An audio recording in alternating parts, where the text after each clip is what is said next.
Viewers, দেখুন সন্ধ্যার মুহূর্ত, সূর্য ডুবে গিয়েছে। এই যে নদীর সাইড, আর নদীর সাইডের সুন্দর একটা পরিবেশ। আসলে গ্রাম অঞ্চলে আমাদের বসবাস, শহরে গ্রাম অঞ্চলে আসতে এরকম পরিবেশের সাথে মিশতে খুব ভালোই লাগে। এই যখন নদীর বাতাস, আরে মনে হচ্ছে এসির বাতাস ফেল। এসির বাতাস থেকে মনে করেন ঠান্ডা, অসাধারণ একটা অনুভূতি। এই অনুভূতি কখনো প্রকাশ করা যায় না, এমন ঠান্ডা বাতাস আসতেছে।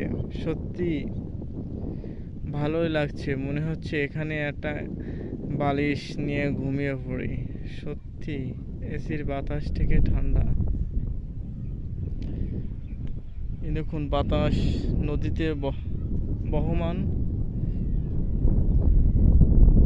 নদীর পানি কিন্তু বাতাসে বোঝা যাচ্ছে যে প্রচুর বাতাস হচ্ছে। আর নদীর দুই সাইডে কিন্তু খাস জমি। এই খাস জমিতে সবাই ব্যবহার করে, বসবাস করে। অনেকেই সবজি তরকারি যার যার মতন ঘিরে তারা কিন্তু বসবাস উপযোগী করে তুলছে। এই দেখুন নদীর ওই সাইডে বসত বাড়ি।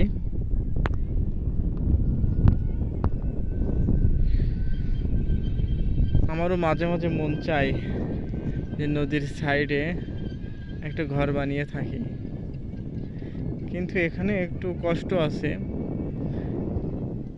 রাস্তাঘাট বর্ষাকালে এখানে বসবাসের উপযোগী না। বর্ষায় রাস্তাঘাট সব কাদা হয়ে যায়। আর এখানে দোকান হাট বাজার কিন্তু কয়েক কিলো দূরে। আমরা সাতক্ষীরা সদর থেকে আসছি, এখান প্রায় 7 কিলো দূরে আসছি। মানে আমাদের বাসা থেকে 7 কিলো দূরে এই নদীটি।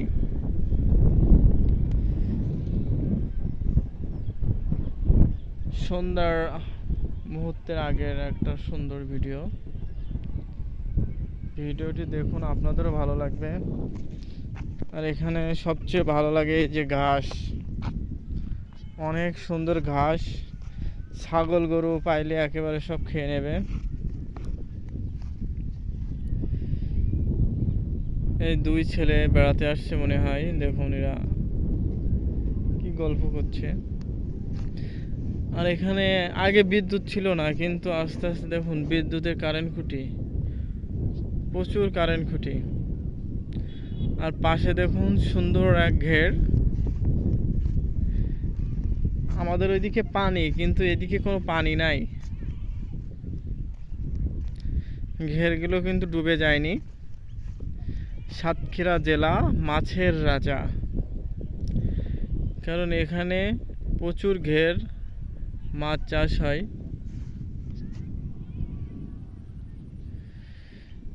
একেবারে গ্রামীণ পরিবেশ, একেবারে যে আপনারা নিম্ন গ্রাম, এই সেই নিম্ন গ্রামেই চলে আসছি। নিম্ন গ্রামের সুন্দর একটা ভিডিও। এগুলো রাস্তাঘাট কিন্তু অত সুন্দর না, মানে বর্ষাকাল আসলে আপনার এখানে আর চলাচল উপযুক্ত জায়গা না।